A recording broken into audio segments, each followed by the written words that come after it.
नमस्कार साथियों, आज हम आपको हिमाचल प्रदेश के हमीरपुर डिस्ट्रिक्ट में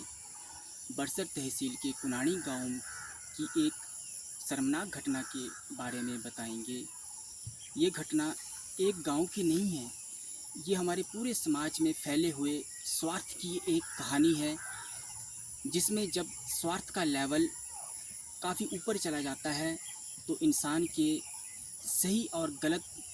की पहचान करने की शक्ति क्षीण हो जाती है और वो अपने स्वार्थ की दिशा में आगे बढ़ के केवल दूसरों को नुकसान पहुंचाने की सोचता है। 3-4 दिन पहले हुई इस घटना में इस गांव में खरीफ की फसल की बुआई चल रही थी, जिसमें एक परिवार को छोड़ के, ये देखिए, ये बचित्र सिंह का परिवार खेत है और ऊपर वाला खेत भी खाली छोड़ा हुआ है और आप ये देख सकते हैं पूरी तरह से ये खेत बोए गए हैं, पूरा गांव के खेत बो दिए गए हैं। तो वापस आइए, आपको ये बताया जा रहा है कि केवल एक परिवार की खेत छोड़कर इनके जहाँ भी खेत हैं वो सारे छोड़ दिए गए हैं और पूरे गांव के खेत बो दिए गए हैं ट्रैक्टर के माध्यम से। और जब ये ट्रैक्टर हमारे खेतों में जाता था तो ट्रैक्टर को रोक दिया जाता था। तो ये जो शर्मनाक घटना हुई है, इसके पीछे जो कुतर्क दिया गया है, ये षड्यंत्र के तहत अपनाई गई एक स्ट्रेटजी है। ये जो 5-6 लोग हैं, इनकी एक गुटबाजी तैयार की हुई है। इसमें इनको एक डायरेक्ट लाभ है कि कुछ ने तो यहाँ खेती वाली ज़मीन के ऊपर ही घर बना लिया है, अब ये चाहते हैं कि उस घर के पास इनको सड़क निकले, और कुछ लोगों को पहले घर बने हुए हैं तो वो भी अपने सड़क के फ़ायदे के लिए ये सारा षड्यंत्र रच रहे हैं। कुछ पॉलिटिकल इशू हैं, जो कुछ लोग जो इसमें पॉलिटिकल अपना डोमिनेंस देख रहे हैं। तो कुल मिलाकर जो षड्यंत्र के तहत इतनी देर तो ये लोग जो हैं अपने फ़ायदे के लिए दूसरों की निजी ज़मीन से अपने लिए सड़क की डिमांड कर रहे हैं और एक धमका कर डिमांड की जा रही है कि अगर आप अपनी निजी ज़मीन से पक्की सड़क नहीं दोगे तो हम आपके खेत नहीं बोने देंगे। तो ये पूरी तरह से अत्याचार ही नहीं, लैंड ओनर का एक राइट्स का पूरी तरह से हनन है और कानून से ऊपर जाकर एक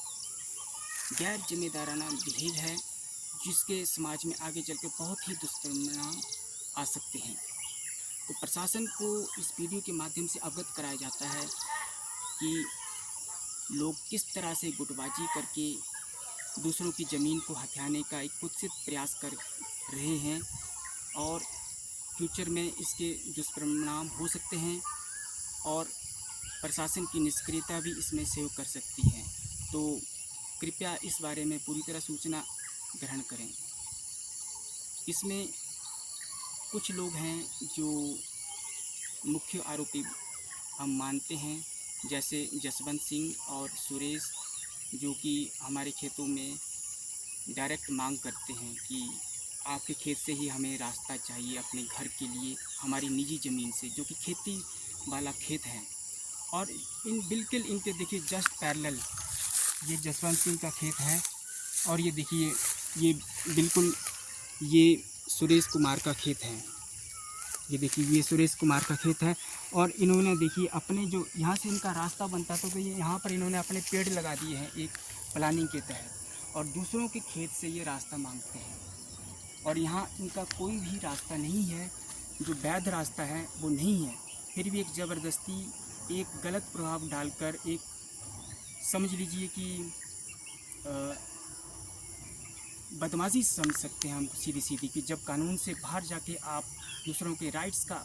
हनन करते हैं तो इसका पूरी तरह पुलिस प्रशासन और सामाजिक प्रशासन दोनों को सूचना दी जा रही है कि समय पर सूचना ग्रहण की जाए और इसका उचित कार्रवाई की जाए, ताकि फ्यूचर में किसी तरह के दुष्परिणाम ना आए। और सीधा लास्ट बार फिर से रिपीट किया जाता है कि किसी भी तरह के दुष्परिणाम आते हैं तो इसके जिम्मेदार पूरी तरह से आरोपी पक्ष होगा और साथ में प्रशासन की निष्क्रियता भी इसमें शामिल होगी। धन्यवाद।